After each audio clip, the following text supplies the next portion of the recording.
সুধীবৃন্দ, আজকের বিষয়টা ব্যতিক্রমী বিষয়। আপনারা দেখছেন বর্তমানে টিআরকে রাস্তার এই ভগ্নদশা। টিআরকে রাস্তার কাজের সূচনা হয়েছিল অন্তত ৬-৭ মাস আগে। ডাকডোল পিটিয়ে অনেক মানুষের ব্যয়ের বেড়া, রাস্তার পাশে থাকা সামগ্রী এবং গাছ ইত্যাদি কেটে সব কিছু সরিয়ে ডাকডোল পিটিয়ে কাজের সূচনা হয়ে গিয়েছিল। কয়েকদিন জোর কদমে চলল কাজ, সাইড বামের কাজ চলল, গর্ত করা হলো। এরপরে তারিণীপুর ওএনজিসি থেকে দক্ষিণ তারিণীপুর পর্যন্ত এই জায়গাটা রাস্তার পূর্ব পাশে ড্রেন হওয়ার কথা ছিল এবং কিছু জায়গা ড্রেনের জন্য জেসিবি লাগিয়ে খোঁড়াও হয়েছিল। তারপরে অন্য ধরনের ব্যাপার শুরু হয়ে গেল। কয়েকদিন কাজ চলল এবং রাস্তাটা মোটামুটি আমরা সাধারণ জনগণ মনে করেছিলাম যে এবার রাস্তাটা হয়তো খুব ভালো হবে এবং খুব তাড়াতাড়ি রাস্তার কাজ সম্পন্ন হবে। কিন্তু দুর্ভাগ্যের বিষয়, রাস্তা তো কাজ সম্পন্ন হলো না, বরং এখানে ড্রেনের জন্য জায়গা মাটি কুড়ে ড্রেন হলো। 50-60 ফুট জায়গা ড্রেন হলো, কিন্তু ড্রেনটা শুধু একটু জায়গা ড্রেন হলেই তো হবে না। এই ড্রেনের জলগুলা একটা জায়গা তো রাস্তা দিতে হবে, পড়তে হবে গিয়ে, তখন ড্রেন কাজে আসবে। কিন্তু না, যেদিকে ড্রেনের যে জল নিষ্কাশনের ব্যবস্থা করে দেওয়ার কথা হয়েছিল সেখানে কমপ্লেন পড়েছিল, তারপরে বন্ধ হয়ে গিয়েছিল। আবার জনগণ মিলে এই ড্রেনের জায়গাটা ঠিক করে দেওয়া হলো, কিন্তু আজও পর্যন্ত এই ড্রেনের কাজ হলো না। আর রাস্তার কাজ তো এখনও অসমাপ্ত। আর যে অবস্থায় গাড়ি ঘোড়া চলে এই রাস্তা দিয়ে, বিশেষ করে বড় গাড়িও খুব বেশি চলে। দেখুন রাস্তার অবস্থা। একটা গাড়ি, বড় বড় 2টা গাড়ি যখন আসবে, একটা গাড়ি কোথায় যাবে, মানুষ কোথা দিয়ে চলবে?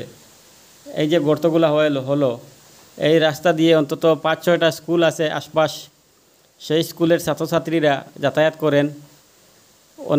অনেক ছাত্রছাত্রীরা তো পায়ে হেঁটে যাতায়াত করেন, কারণ পায়ে হেঁটেই যেতে হবে আশপাশ যখন স্কুলগুলা। তো এই ছাত্রগুলা যাওয়া আসা অনেক ধরনের অসুবিধা এবং বিপজ্জনক অবস্থা। দেখুন 2টা গাড়ি 3টা গাড়ি একসঙ্গে যখন যায়, তখন এই রাস্তায় সাইড বাম নাই, জলে ভর্তি রাস্তার সাইড রাস্তা, গর্তে ভরা রাস্তাটা, মানুষ কোথা দিয়ে চলাফেরা করবে? ছোটোখাটো কয়েকটা ঘটনাও হয়েছে, অ্যাক্সিডেন্ট হয়েছে, যার কারণে এই রাস্তার কারণেই। দেখুন রাস্তার এই অবস্থা।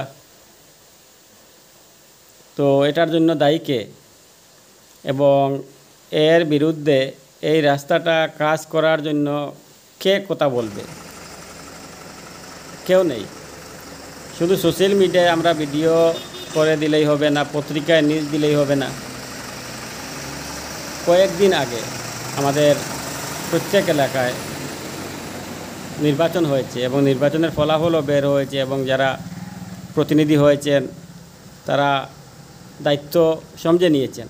পঞ্চায়েত বোর্ড গঠন হয়েছে, জেলা পরিষদ বোর্ডও গঠন হয়ে গিয়েছে, তো তারা দায়িত্ব গ্রহণ করেছেন। তো আমার সোজাসুজি একটা প্রশ্ন, আপনারা দায়িত্ব গ্রহণ করেছেন ঠিক, জনগণ আপনাদেরকে ভোট দিয়েছে একটা আশা নিয়ে যে আপনারা তাদের জন্য প্রতিনিধিত্ব করবেন, তাদের কথা ঊর্ধ্বতম কর্তৃপক্ষের নিকট নিয়ে যাবেন, কিন্তু আপনারা নীরব কেন? আমার প্রশ্ন হলো, আপনারা তো প্রতিনিধিত্ব এখন করেন, এখন তো আপনাদের সময়, জনগণ আপনাদেরকে ক্ষমতা দিয়েছে, আপনারা এখন কাজ করে দেখান। আপনাদের সময় এখন কাজ করার।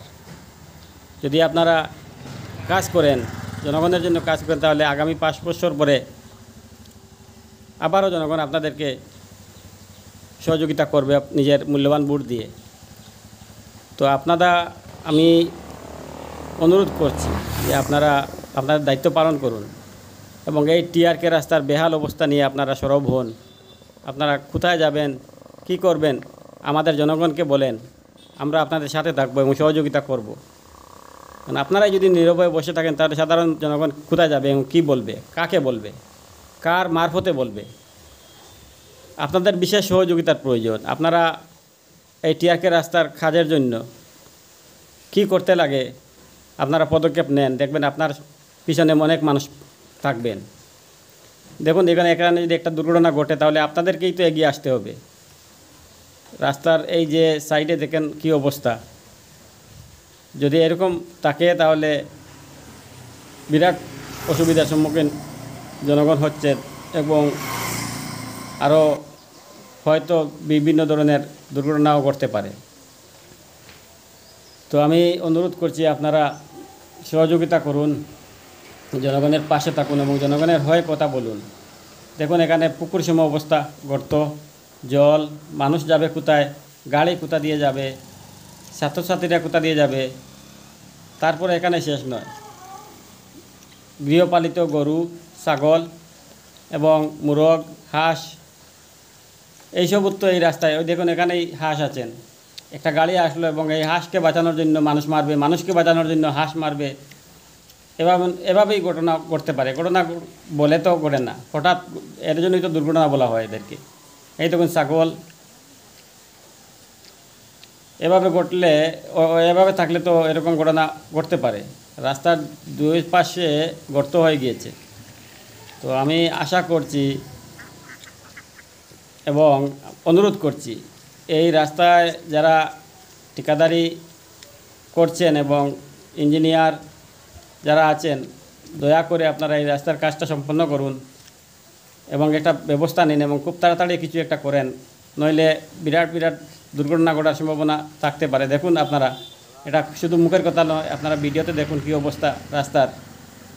মানুষ যাবে কোথা দিয়ে, গাড়ি দুইটা যাবে, যখন দুটা গাড়ি একসঙ্গে পাস হবে তখন যাবে কোথায়, মানুষ যাবে কোথায়, মানুষ দাঁড়াবে কোথায়, দাঁড়াবার জায়গা নেই। আমরা দেখি এই রাস্তা দিয়ে অনেক প্রশাসনিক কর্মকর্তারাও যাতায়াত করেন।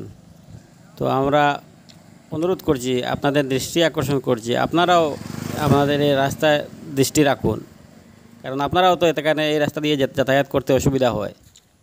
তো বিশেষ করে আপনারা একটু সহযোগিতা করুন।